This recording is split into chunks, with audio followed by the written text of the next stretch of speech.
Bonsoir à toutes et à tous. Je m'appelle Esther Ojeda et je fais partie de l'équipe internationale de la clinique Fertila Barcelona.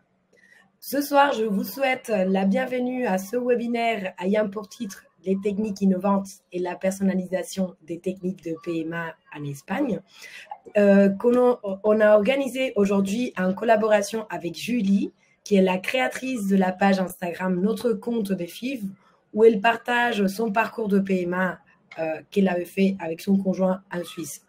Elle a également fondé un groupe de soutien sur Facebook qui s'appelle La PMA en Suisse et ou à l'étranger pour aider les personnes et accompagner les personnes souffrant d'infertilité, qu'elles fassent une PMA en Suisse ou à l'étranger, comme c'est dans notre cas, afin de leur offrir un espace d'échange et de soutien. Je vous explique tout d'abord la dynamique de ce webinaire. Donc, comme vous avez pu voir, pour parler entre nous et entre vous, vous pouvez aller sur la section qui s'appelle chat. Ça, c'est juste pour interagir entre vous. Si cependant vous souhaitez poser des questions, vous pouvez aller à la section appelée questions et vous pouvez écrire toutes vos questions. Et moi, une fois que le docteur Mancini aura fait sa présentation, je vais lire à haute voix, en toute confidentialité, sans dire nom et prénom, je vais lire toutes les questions. Et le docteur Mancini va les répondre. Donc, aujourd'hui, je vous présente le docteur Mancini. Elle est diplômée en médecine et chirurgie. Elle est spécialiste en gynécologie et obstétrique et en médecine de la reproduction à l'Université de Bologne, en Italie. Elle est titulaire d'un doctorat en bioéthique à la faculté de droit de l'Université de Bologne. Elle a été fellow en endocrinologie gynécologique au Massey Women's Hospital de Pittsburgh et à l'hôpital Emory d'Atlanta aux États-Unis. Elle est auteur et co-auteur de plus de 100 publications dans les revues à haut facteur d'impact et de présentation dans le cadre de congrès mondiaux, européens et nationaux. Elle a été directrice du master en ligne de gynécologie endocrinologique à l'Université autonome de Barcelone. Donc, je cède la parole au docteur Mancini. Je vous souhaite un très bon webinaire et tout à l'heure, je serai ravie de lire toutes vos questions. Merci beaucoup. Bonsoir à tout le monde. Je suis ravie d'être ici avec vous. Je vais commencer avec la présentation. Fertilab, ça fait plus de 25 ans qu'on est une clinique qui se dédie à la PMA. On est reconnu internationalement parce que un de nos principes le plus important, c'est la personnalisation des traitements. Et pour les solutions thérapeutiques pour la fertilité et la procréation médicalement assistée qu'on peut offrir à nos patientes. Esther, tu peux me changer les diapositives, s'il te plaît. Donc, ce qui nous caractérise, comme je disais, c'est la personnalisation, l'honnêteté, l'éthique, notre transparence. Et ce sont tous des éléments qui nous permettent de travailler avec un très grand engagement et envers nos patientes. Et le fait de personnaliser et de accompagner nos patientes fait que les patientes peuvent avoir une expérience qui est meilleure et, ce qui est plus important, des meilleurs résultats cliniques. Donc, qu'est-ce que ça veut dire une personnalisation? Une personnalisation, la vraie personnalisation, ça veut dire que on a une gynécologue, on a une assistante médicale, un embryologiste et un andrologue qui sont là pour vous et qui vont vous suivre dès le premier moment jusqu'à ce qu'on obtient la grossesse et le bébé. Comment on transfère cette philosophie d'innovation et la personnalisation au protocole? Alors, il y a différentes réponses, différentes stratégies. Donc, premièrement, il faut choisir le protocole de stimulation ovarienne qui est le plus adapté à chaque patiente. Chaque patiente est différente et donc évidemment, on a à chercher un traitement qui soit personnalisé en fonction de son profil. C'est-à-dire quelle est sa réserve ovarienne, son âge, ses hormones, le poids, l'hygiène de vie, elle fume, elle boit de l'alcool, elle fait du sport. Donc tout ça, ça fait que il y a une différence de sensibilité ovarienne aux médicaments qu'il faut savoir reconnaître et donc traiter en conséquence. Deuxièmement, des différents schémas de stimulation et médicaments en fonction du traitement de PMA qu'on a choisi. Alors, on fait des inséminations, on peut les faire avec des cycles naturels, avec du citrate de clomifène, avec des dosages de gonadotropine minimes. On peut faire une FIV. Évidemment, pour les patientes qui le désirent, on peut faire des vitrifications d'ovocytes. Et pour les couples homosexuels, on a aussi le traitement repas.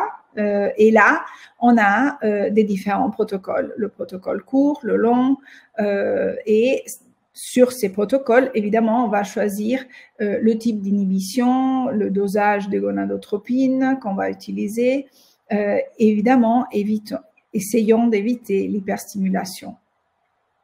Les cas délicats et les traitements complémentaires sont aussi très importants pour essayer d'optimiser la réponse ovarienne à la stimulation. Par exemple, quand on a des patientes qui ont des ovaires micropolykystiques ou des faibles réserves ovariennes. Donc là, on peut utiliser des différentes stratégies comme le myonisitol, la pilule, les estrogènes, la testostérone. Voilà, il y a les vitamines, plusieurs traitements qu'on peut utiliser pour essayer de corriger ces types de situations.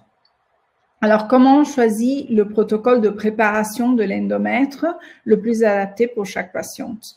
Là aussi, il y a des différents schémas de préparation personnalisés, toujours sur le profil de chaque patiente.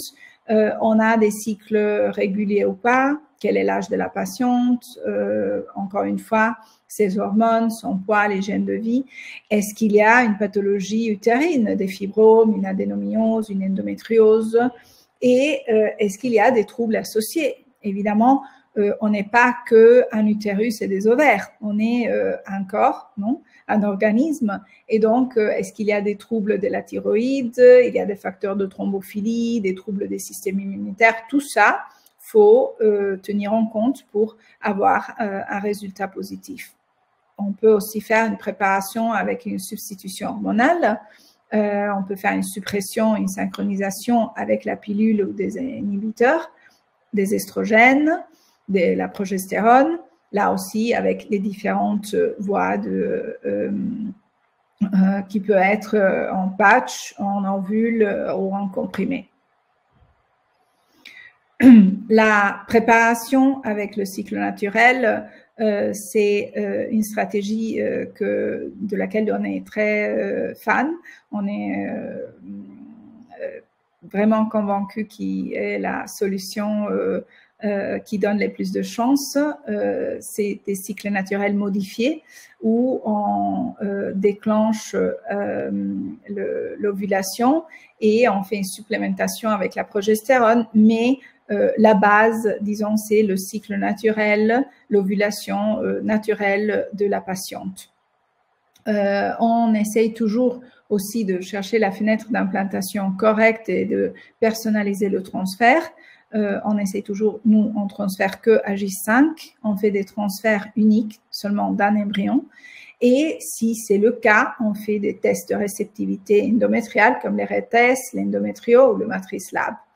Et évidemment, on teste toujours la progestérone avant le transfert parce que si les niveaux ne sont pas corrects, on a le temps de réagir et de les corriger. Les cas délicats où il faut faire des traitements complémentaires pour optimiser l'épaisseur de l'endomètre aussi sont entre les cas qu'on traite, par exemple l'endomètre fin, quand on a des échecs d'implantation répétés. Et évidemment, là, on peut utiliser de tests de compatibilité mère-embryon comme le test de HLA-KIR. Et évidemment, on peut ajouter des traitements qui ne sont pas nécessairement des hormones, mais qui sont l'aspirine, des antioxydants, le Viagra, pour essayer de aider l'endomètre et la vascularisation pour faire que l'implantation placentaire soit plus efficace. Après, évidemment, il faut aussi savoir choisir le meilleur embryon. Donc, on a premièrement des techniques de sélection des spermatozoïdes en fonction de la qualité du sperme. Ça sera surtout le biologiste qui, une fois qu'il a l'échantillon, nous aidera à établir quelle sélection technique de sélection on utilise. Chez nous, on en a plusieurs. Et aussi des techniques de sélection des ovocytes en observation au microscope ou au polospore pour pouvoir établir la maturité, la qualité du cytoplasme, la visualisation des nucléus. Et si c'est le cas, évidemment, on peut faire aussi une maturation in vitro des ovocytes. Toujours dans le cadre de choisir les meilleurs embryons, très important, c'est l'incubateur. Donc, nous, évidemment, vu qu'on travaille que avec des embryons J5, on fait une culture au stade de blastocyste avec des incubateurs de nouvelle génération qui s'appellent time-lapse. Et ces incubateurs nous permettent de suivre l'embryon depuis la fécondation jusqu'au transfert dans l'utérus.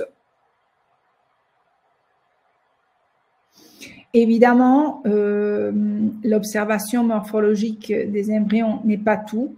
Le diagnostic préimplantatoire aussi, il nous aide énormément. Évidemment, il y a des indications pour voir quand et comment il faut l'appliquer au cycle de FIV. Et il y a des différents types de diagnostics préimplantatoires. Le PGTA nous aide à identifier les anomalies des chromosomes. Ça peut s'appliquer, par exemple, dans les femmes de plus de 38-39 ans. Le PGTM nous aide à identifier les mutations génétiques. Donc, c'est plutôt pour des patientes qui sont porteurs de maladies génétiques, comme peut être, par exemple, typiquement le cancer de sein.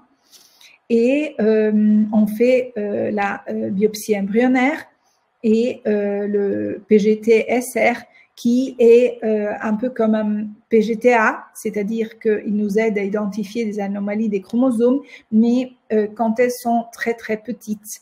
Et donc avec un PGTA normal, on ne pourrait pas les identifier.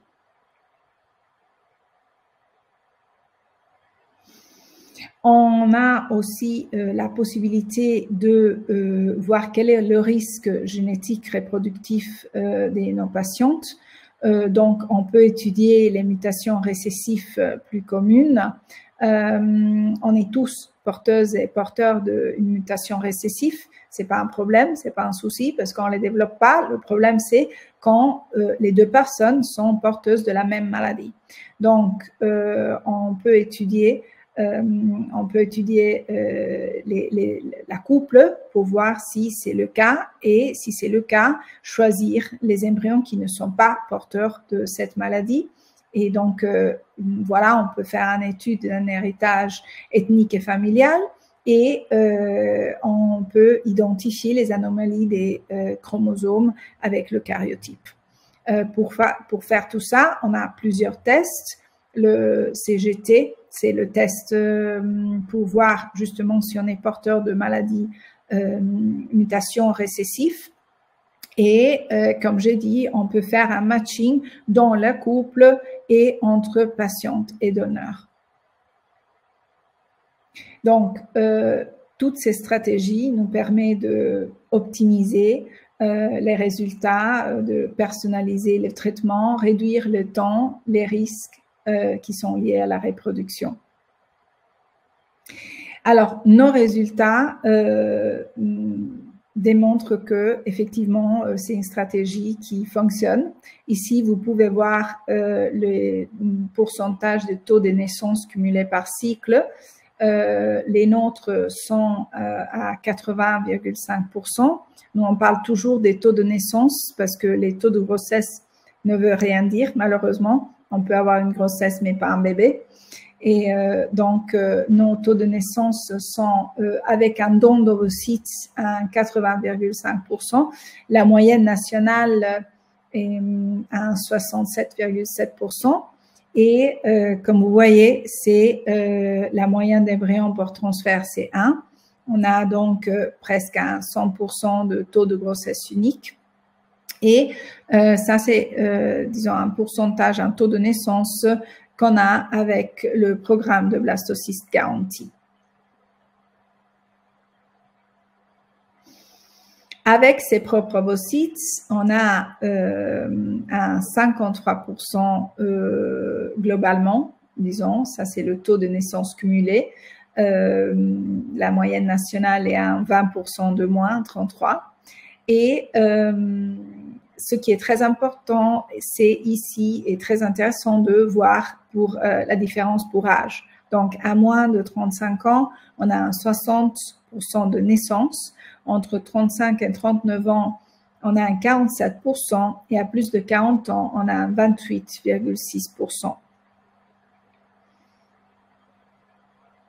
Alors ici, c'est intéressant parce que ce sont les pourcentages que je vous ai dit, mais vous voyez aussi les cycles sans transfert. Donc, dans les femmes de moins de 35 ans, on a un 5% des cycles qui finissent sans transfert. Entre 35 et 39, un 11%, presque un 12%. Et à plus de 40 ans, il y a presque 26% de cycles qui n'ont pas de transfert, malheureusement. Évidemment, le taux augmente. L'importance de faire du DPI, on la voit ici sur cette diapositive. Vous voyez, le taux de naissance monte à 59%. Tandis que la moyenne nationale est à 41,9. Et ici, c'est vraiment très important de voir la différence d'âge parce que à moins de 35 ans, on a un 93%, c'est énorme.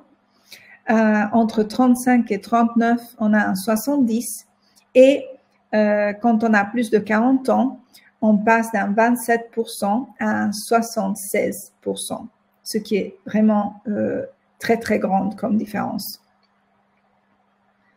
Évidemment, on a un taux de cycle sans transfert qui est plus haut parce qu'avec le DPI, on identifie les embryons qui ne peuvent pas être transférés. Donc, évidemment, il y a plus de cycles qui terminent sans transfert, un 20% à moins de 35 ans, un 36%, presque 37%, entre 35 et 39.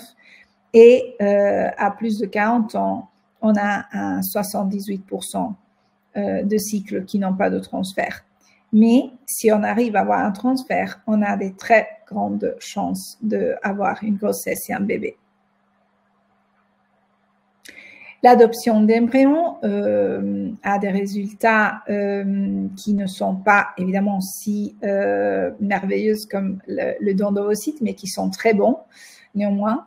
Et on parle d'un 37,5 de taux de naissance pour transfert, tandis que la moyenne nationale est un 33. Et on a un 81% de taux de naissance cumulé sur 3 transferts. Autre technique qu'évidemment faut pas oublier, c'est l'insémination artificielle avec le don de sperme. Après 3 tentatives, on a un 68% de taux de naissance. Là aussi, il y a une grande différence entre les différents âges, parce qu'à moins de 35 ans, on a un pourcentage de naissance pour cycle d'un 25%, et ça descend à 9,5 à plus de 40 ans. Donc, ma présentation termine ici. Je vous remercie beaucoup et je suis là pour répondre à toutes vos questions. Merci beaucoup, Dr Mancini, pour cette présentation. Merci aux assistantes et participantes d'avoir posé des questions. Donc, je vais commencer à les lire en haute voix. La toute première, donc, bonsoir, ma question porte sur la technique du DPI. Est-ce que le DPI fragilise les embryons et présente des grands risques de perte lors de la décongélation? Merci. Alors, ça, c'est une question qu'on me pose, je pourrais dire toujours, très fréquemment. Alors, le DPI, au début, on le faisait à J3. Donc, vous devez penser qu'à J3, l'embryon, il a 8 cellules. Il est tout petit. Donc, quand on commence à enlever 1 ou 2 cellules pour les analyser, évidemment, on l'endommage. Et donc, la mauvaise, disons, réputation qu'il y a, le DPI vient de ça. Maintenant, le DPI, ça se fait à J5 sur des blastocystes qui sont des embryons qui sont très grands, qui ont plus de 500 cellules. Et une blastocyste est faite d'une part extérieure qui s'appelle trophoblaste et de la masse interne. Le trophoblaste se transformera dans la placenta et la masse interne dans le bébé. Donc, ce qu'on fait, c'est que on enlève 4 ou 5 cellules du trophoblaste, donc on ne touche pas la masse interne. Et donc, dans un embryon qui est très grand, très développé, le fait d'enlever quelques petites cellules n'a aucune conséquence, surtout si c'est fait pour la main d'un biologiste qui a l'habitude, qui en fait beaucoup, comme chez nous, qu'on fait vraiment beaucoup de DPI. Et normalement, il n'y a pas des soucis d'un point de vue de la congélation et après la décongélation pour faire le transfert. Si l'embryon est de bonne qualité, il ne devrait rien se passer. Et c'est surtout, évidemment, ça dépend de l'indication, mais normalement, ça vaut toujours le risque quand même pour avoir une réponse, pour éviter d'avoir des fausses couches ou pour savoir exactement qu'est-ce qui s'est en train de passer, de prendre ce tout petit risque, mais d'être sûr qu'on transfère un embryon qui est bien. Merci, Dr Mancini. Donc, la deuxième question. Donc, bonsoir. Est-ce possible de réaliser une FIV avec une AMH de 0,5 à 35 ans? Absolument, oui. C'est évidemment une réserve un peu faible, mais à 35 ans, même si on n'a pas beaucoup d'ovocytes, possiblement, ceux qui sont là, la qualité est bonne. Et donc, on a des protocoles qu'on utilise spécialement pour les patientes qui ont des AMH qui sont faibles. Et on a normalement des bons résultats. Moi, dans ces cas-là, normalement, ma recommandation, c'est de faire ce que j'appelle un duo-stim, c'est-à-dire 2 stimulations enchaînées, une après l'autre, pour accumuler les embryons et avoir quelques chances de plus. Merci, docteur. Donc, la troisième question, c'est d'un couple qui souhaite avoir des informations concernant la méthode ROPA. Elle souhaite savoir combien d'implantations sont possibles avec la méthode ROPA et combien de stimulations. Et aussi, elle souhaite avoir des informations concernant le don d'embryons.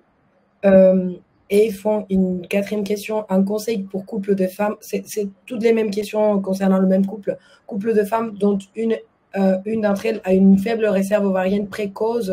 Ils ont déjà eu 2 FIV et 2 doubles dons avec don d'ovocytes sans aucun transfert. Quel protocole serait le mieux pour elles? Alors, je commence par la dernière question. J'aurais besoin de avoir plus d'informations, de personnaliser vraiment. C'est-à-dire, j'aurais besoin de savoir quel type de protocole elles ont fait, avec quels médicaments, savoir exactement l'âge de patientes, savoir combien d'ovocytes ils sont obtenus, combien ils étaient matures, combien ils se sont fertilisés. Donc, c'est vraiment je devrais étudier bien le cas pour pouvoir répondre d'une façon correcte. Donc, ravi de vous connaître. Prenez un rendez-vous et on peut en discuter. Vous m'envoyez tous les comptes rendus. Je serai enchantée d'en parler spécifiquement.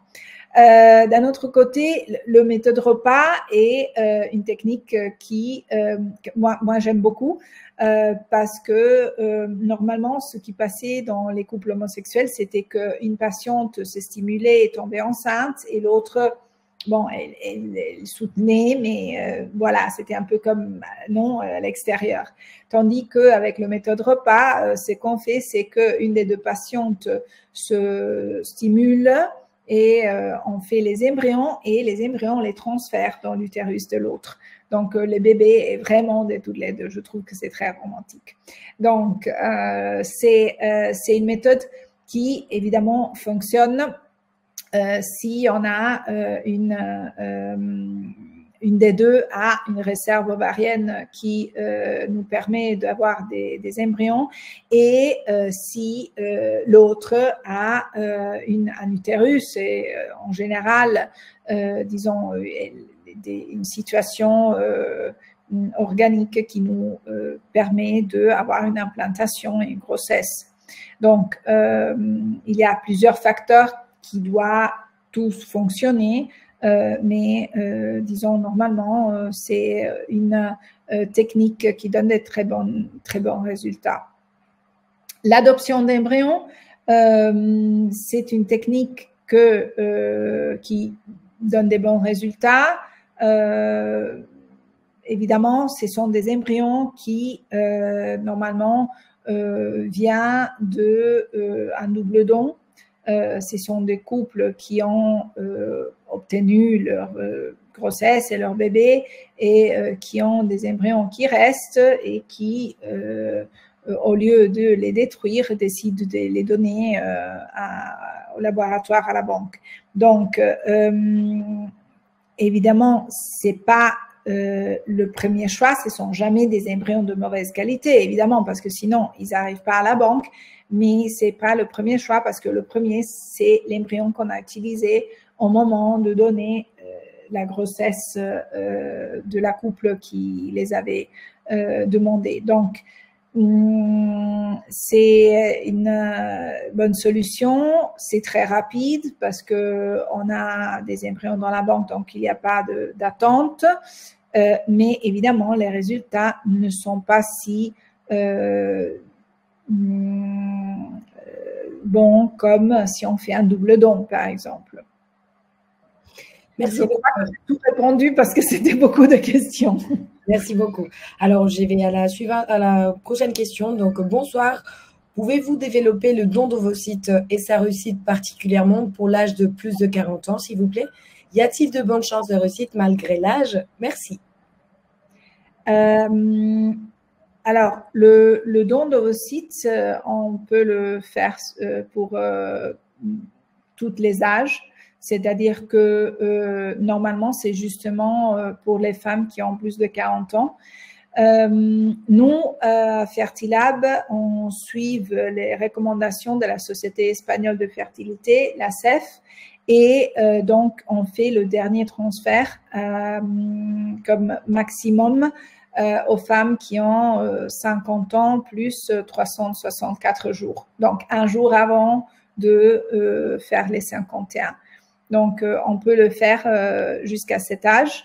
sans souci. Évidemment, on doit avoir une bonne santé et c'est pour ça qu'on demande des examens du sang, une mammographie, un certificat d'un cardiologue qui nous dise qu'il n'y a pas de souci pour une grossesse. Je veux dire, évidemment, la première chose, c'est votre santé, non? Et que tout se passe bien. Mais il n'y a aucun souci à partir des 40 ans. Merci, docteur. Donc, bonjour. Pour une femme de 41 ans avec une AMH à 0,03, nous souhaiterons essayer une insémination artificielle avec conjoint, dont le spermogramme est normal. Pensez-vous que ce soit une bonne idée ou bien faut-il passer directement à la FIV? Merci.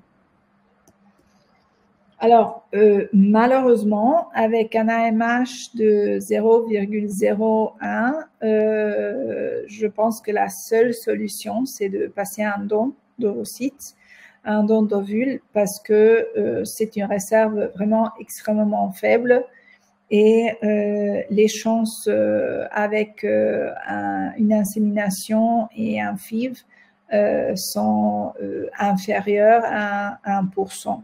Donc, je ne pense pas que ni l'une ni l'autre technique puisse vous aider. Merci, docteur. Quelles analyses poussées pouvons-nous réaliser en cas d'échec répété d'implantation? Alors, évidemment, ça dépend de plusieurs facteurs parce que ça dépend de comment est la qualité du sperme, comment est l'utérus, si c'était des échecs avec un don d'ovocytes ou si c'était des échecs avec les propres embryons, si ce sont des échecs avec des embryons sur lesquels on a fait un DPI ou sur lesquels on n'a pas fait un DPI. Voilà, il y a plein de variables, hein, parce que, par exemple, si c'est des échecs d'implantation avec un don d'ovocytes et un spermogramme qui est normal, là, on doit voir s'il y a la présence d'une autoimmunité, des thrombophilies. On peut faire le test ERA, on fait une hystéroscopie, on regarde s'il y a la présence de cellules inflammatoires qui s'appellent CD138. On peut faire un test de microbiome pour être sûr que la quantité de lactobacilles dans l'utérus est correcte. Si c'est une couple qui utilise ses propres gamètes, qui a des échecs d'implantation et on peut faire tout ça, mais dans ce cas-là, la recommandation, c'est la première chose de faire un DPI pour voir si effectivement ces embryons sont bien ou si le problème est un problème génétique. Donc, là aussi, c'est très difficile, sans avoir toute cette information, de donner une réponse spécifique. Mais voilà, plus ou moins, les examens qu'on peut faire sont celles-là. Merci, docteur. Donc, est-il possible d'améliorer la qualité des ovocytes après 40 ans quand la réserve ovarienne est bonne? Alors, malheureusement, les ovocytes sont avec nous dès qu'on est des fœtus dans l'utérus de notre maman. Donc, tout ce qu'on a mangé, bu, respiré, pris des médicaments, tout ce qu'on a fait pendant toute notre vie a une influence sur la qualité de nos ovocytes, des ovules. Donc, c'est très injuste parce qu'on peut essayer de changer la qualité des spermatozoïdes, mais les messieurs, normalement, ont la vie un peu plus facile que nous. Et donc, malheureusement, il n'y a pas vraiment beaucoup qu'on puisse faire. surtout parce que après 40 ans, vraiment la qualité ovocytaire, c'est une question de que chromosomiquement, il y a des anomalies et donc les ovocytes sont anéuploïdes. Ce qu'on peut faire, c'est faire plusieurs cycles, si la réserve est bonne, hein, ce que moi, normalement, je propose à mes patientes, c'est de faire plusieurs cycles, profitant de cette bonne réserve, accumuler plusieurs embryons et faire un DPI. Statistiquement, il y a la possibilité, si on en a assez, de trouver un embryon qui soit euploïde. Merci, docteur. Donc, est-ce que le hatching est pratiqué à Fertilab? Et si oui, est-ce systématique? Aussi l'embryo glue?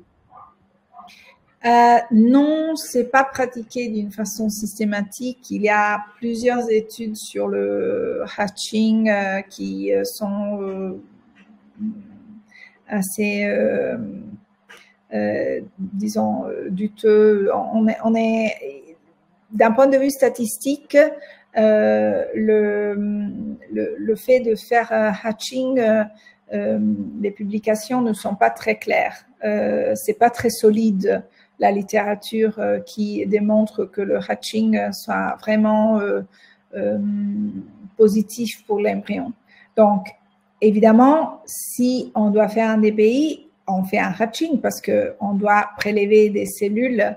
Mais normalement, c'est mieux si c'est l'embryon qui fait son hatching parce que le point où la membrane s'ouvre et commence à sortir est très important pour décider la polarité de l'embryon. Donc, le faire artificiellement, ce n'est pas prouvé que ça soit réellement un bénéfice pour l'embryon. Merci, docteur. Donc, bonsoir Esther, bonsoir docteur. Il y a un intérêt à faire le DPI si la donneuse a moins de 34 ans. Les embryons de la banque disponibles à l'adoption d'embryons ont été systématiquement testés par DPI. Alors, est-ce qu'il y a un intérêt? Non, ça dépend. Ça dépend parce que ça dépend de la qualité spermatique aussi. Non, il y a des fois où si la qualité spermatique n'est pas très bonne, évidemment, même si la donneuse elle a 20 ans, on fait un DPI. Donc, ça dépend. Si, disons que la qualité spermatique est parfaite et la donneuse, elle est jeune, est-ce que ça vaut la peine? Alors, je vais vous dire ce que je dis à toutes mes patientes. Ça n'existait pas un moment dans la vie d'une femme, même si elle est très jeune, où tous ses ovocytes sont euploïdes, c'est-à-dire normal. Malheureusement, même une femme très très jeune aura quelques ovocytes qui a une anéuploïdie. Alors, la probabilité que on prenne justement cet ovocyte, elle est très faible, c'est sûr. Donc, il n'y a pas une indication, mais on ne peut pas garantir 100% que tous les embryons vont être euploïdes. Ça, on ne peut pas faire. Donc, moi, j'explique toujours ça à mes patientes et elles décident ce qu'elle veut faire. Si pour elle, cette probabilité tout petite ne vaut pas la peine de faire un DPI, on ne le fait pas. Et si elle veut être plus tranquille, on le fait. Mais théoriquement, statistiquement, c'est pas une probabilité si grande que ça vaut la peine, effectivement. Cette même dame, après, elle a indiqué que cette question était pour un double don. Voilà, sur le double don, c'est la même réponse. C'est-à-dire que... Alors, sur les embryons de la banque, non, ils ne sont pas systématiquement tous testés pour le moment. et je ne peux pas ajouter plus que ça parce que c'est quelque chose que pour le moment n'est pas actif, mais pour le moment, les embryons qu'on a ne sont pas testés systématiquement. Il y en a quelqu'un, mais très peu. Merci, docteur. Est-ce qu'à 40 ans, vaut mieux tenter une FIV ou une série de 3 IAD, AMH de 1 et comptage de follicules intro de 14? Un FIV, absolument. Oui. Oui, parce que les statistiques sont très, très claires. Avec des inséminations, on a un 9% de probabilité d'avoir un enfant.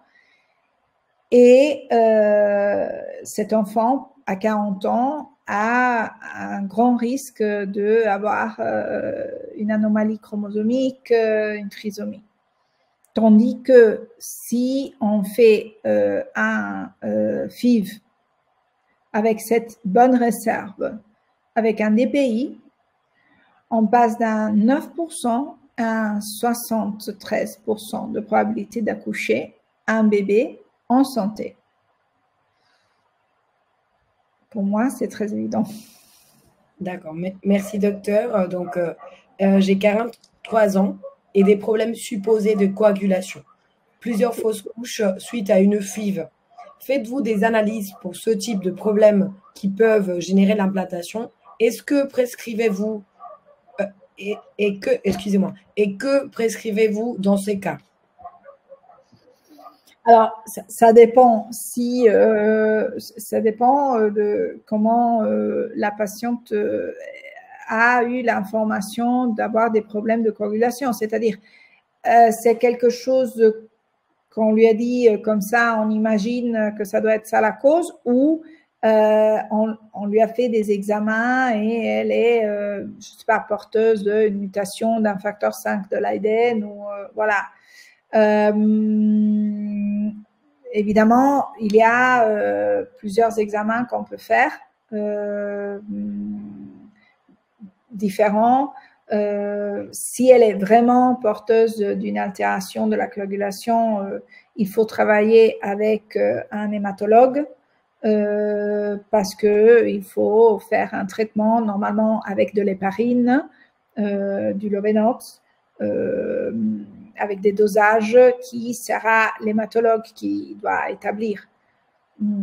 Et normalement, effectivement, si on arrive à bien collaborer, finalement, on a une grossesse sans problème. Mais il faut étudier bien le cas avant. Merci docteur. La même personne a mis après. Y a-t-il des examens obligatoires à faire avant un don d'ovocytes à mon âge, 43 ans? Si oui, lesquels?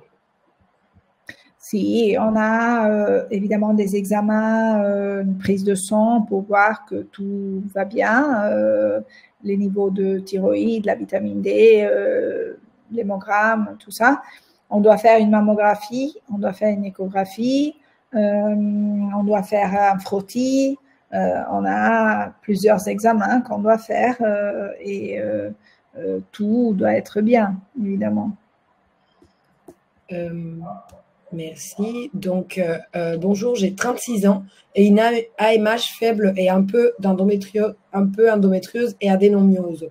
Nous souhaiterions avec mon conjoint passer un don d'ovocytes. Le taux d'implantation sera-t-il moins élevé avec l'endométriose et l'adénomiose? Alors, ça dépend du type d'adénomiose et aussi la classification de l'endométriose, où elle est, quels sont les organes qui sont affectés et tout ça. Évidemment, si c'est une adénomiose très importante, ça peut affecter le taux d'implantation.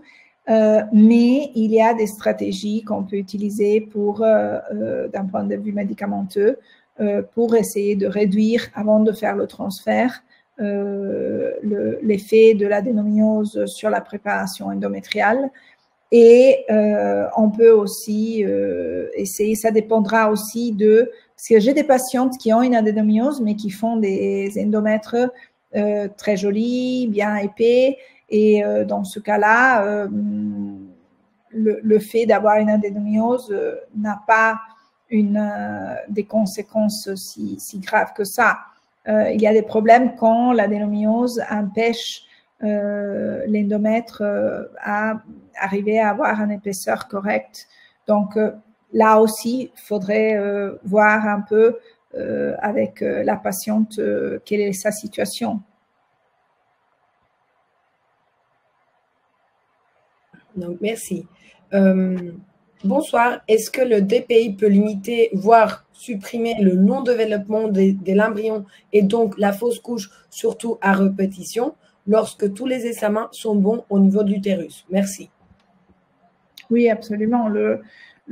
Si on fait des fausses couches de répétition, moi j'ai une patiente qui, quand elle est arrivée, elle avait fait 8 fausses couches.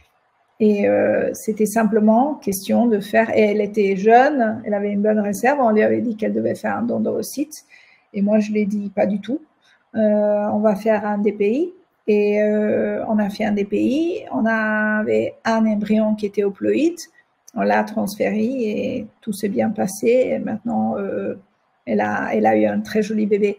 Le DPI, ça aide exactement à ça aide à voir quel est le problème, à identifier l'embryon qui va bien, surtout si on a une tendance à faire beaucoup d'embryons qui sont anéuploïdes et qui peuvent donner des fausses couches de répétition, et à éviter ces fausses couches, parce que en plus les fausses couches, surtout quand elles sont de répétition, peuvent provoquer une inflammation de l'endomètre, et donc ce qui peut se passer, c'est que à fur et à mesure qu'on fait des fausses couches, aussi la qualité de l'endomètre est pire, et donc après c'est pas seulement qu'on fait des fausses couches de répétition, sinon qu'on fait aussi des échecs de l'implantation. Donc il faut essayer d'éviter de soumettre l'utérus à ce stress. Donc évidemment le DPI, ça aide justement. Dans ces cas-là, c'est une des indications principales. Merci, docteur. Je ne sais pas si cette nouvelle question est déjà, on a déjà parlé de ça, je crois que oui. Est-ce qu'il y a un DPI systématique sur chaque don d'embryon avant le transfert après d'une patiente de plus de 40 ans? Non, mais ce n'est pas lié à l'âge de la réceptrice, c'est lié à l'âge de la donneuse. Donc, si j'ai bien compris, la question est si on fait un DPI avec don d'ovocytes si la patiente a plus de 40 ans. Est-ce qu'il y a un DPI systématique sur chaque don d'embryon avant le transfert auprès d'une patiente de plus de 40 ans? Alors, le DPI systématique sur les dons d'embryon, on ne fait pas. Et ça, c'est indépendant de l'âge de la patiente qui reçoit les embryons. Merci.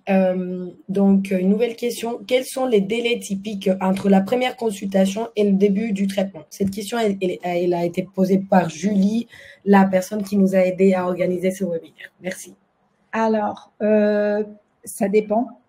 Ça dépend de plusieurs facteurs. Premièrement, ça dépend de quel est le traitement.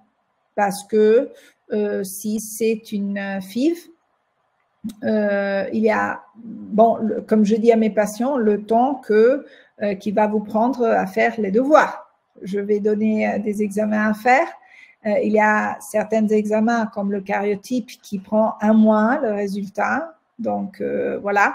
Si les patients arrivent et qu'ils ont déjà tous les examens faits, on commence tout de suite. C'est-à-dire, il n'y a pas de délai.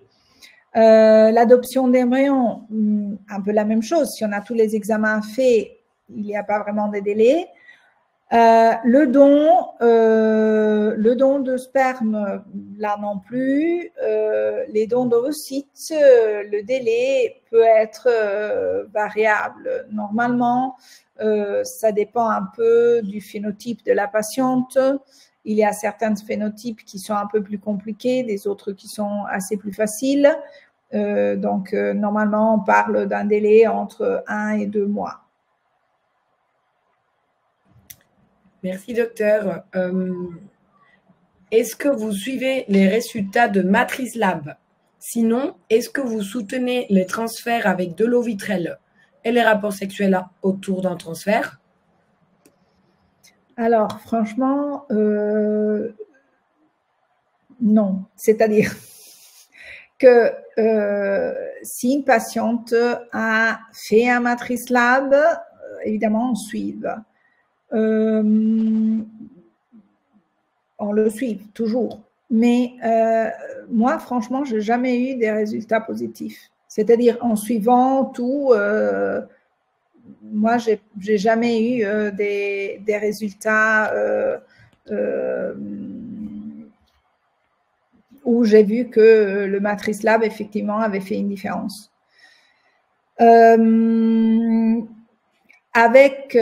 Bon, pour ce qui concerne l'eau vitrelle, absolument, oui, parce que nous, on fait des transferts avec, si on peut, si la patiente a des cycles naturels, on fait toujours des cycles naturels modifiés. Donc, on utilise toujours l'eau vitrelle dans ces cas-là. Donc, les rapports sexuels, c'est du moment où on commence à utiliser les ovules de progestérone, c'est mieux de ne pas les avoir parce que c'est un peu comme faire les bains dans la baignoire ou dans la piscine. Si on met les ovules dans le vagin et qu'on a des rapports sexuels ou on fait des bains,